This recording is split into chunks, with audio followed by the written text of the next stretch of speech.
நண்பர்கள் அனைவருக்கும் வணக்கம். இன்னைக்கு நம்ம இந்த வீடியோல முதல்வர் ஆகக்கூடிய விஜய் அவர்களுடைய முதல் கையெழுத்து என்னவாக இருக்கும் அப்படிங்கிற ஒரு தகவல் வெளியாகி இருக்கு. ஸோ அதை பத்தி தான் இப்ப நம்ம பார்க்க போறோம். வீடியோக்குள்ள போறதுக்கு முன்னாடி இது வரைக்கும் நீங்க நம்ம சேனலை சப்ஸ்கிரைப் பண்ணலைன்னா உடனே சப்ஸ்கிரைப் பண்ணிருங்க. அப்படியே பக்கத்தில் இருக்கக்கூடிய பெல் பட்டனையும் கிளிக் பண்ணிருங்க. அப்பதான் நாங்க போடக்கூடிய அனைத்து பயனுள்ள தகவல்களும் உங்களை கரெக்ட் டைம்க்கு ரீச் ஆகும். இப்ப வாங்க வீடியோக்குள்ள போலாம். ஸோ தற்பொழுது தமிழக அரசியல்ல மிக பெரும் கட்சியாக உருவெடுத்திருக்கக்கூடிய விஜய் அவர்களுடைய தாவேகா கட்சி விரைவில் தமிழகத்துல ஆட்சி அமைக்கிறதுக்கு இருக்காங்க. இந்நிலையில் விஜய் அவர்களுடைய தாவேகா கட்சி அவங்களுடைய தேர்தல் அறிக்கையில பல்வேறு அறிவிப்புகளையும் சலுகைகளையும் வழங்குவோம் அப்படின்னு சொல்லி அறிவிச்சிருந்தாங்க. அந்த சலுகைகள் என்னென்ன அப்படிங்கறத இப்ப நம்ம பார்த்திடலாம்.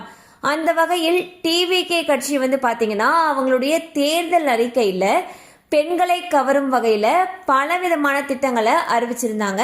அந்த வகையில குடும்ப தலைவிகளுக்கு மாதந்தோறும் 2500 ரூபாய் உதவித்தொகை வழங்கப்படும் சொல்லியிருந்தாங்க.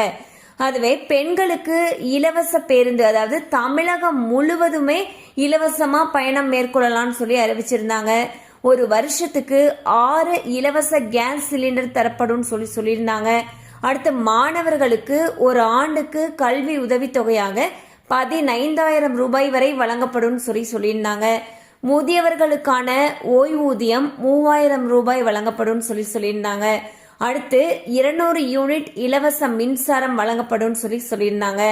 பெண்கள் பாதுகாப்பு படையில இருக்கிறவங்களுக்கு வட்டியில்லா கடனாக 5 லட்சம் ரூபாய் வரைக்கும் வழங்கப்படும் சொல்லியிருந்தாங்க.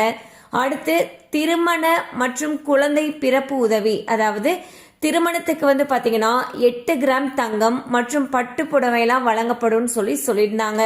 சோ இவங்களுடைய தேர்தல் அறிக்கையில பாத்தீங்கன்னா பெண்கள், முதியவர்கள், இளைஞர்களை கவரும் வகையில் பல விதமான திட்டங்கள் இருந்துச்சு. அந்த வகையில விஜய் அவர்கள் முதல்வராக பதவியேற்றவுடன் முதல் கையெழுத்தா மகளிருக்கான உரிமை தொகை, மகளிருக்கு தமிழகம் முழுவதும் இலவச பேருந்து பயணம், விவசாய கடன் தள்ளுபடி மற்றும் வேலையில்லா பட்டதாரிகளுக்கு உதவித்தொகை போன்ற கோப்புகள்ல கையெழுத்திடுவார் என்று எதிர்பார்க்கப்படுகிறது. கண்டிப்பா அந்த அப்டேட் உங்களுக்கு பயனுள்ளதா இருந்திருக்கும் நம்புறோம். மேலும் இது போல அப்டேட்ஸ் உங்களை உடனே ரீச் ஆகணும்னு நினைச்சீங்கன்னா நம்ம சேனலோட தொடர்ந்து இணைந்திருங்கள். தேங்க்யூ ஃபார் வாட்சிங்.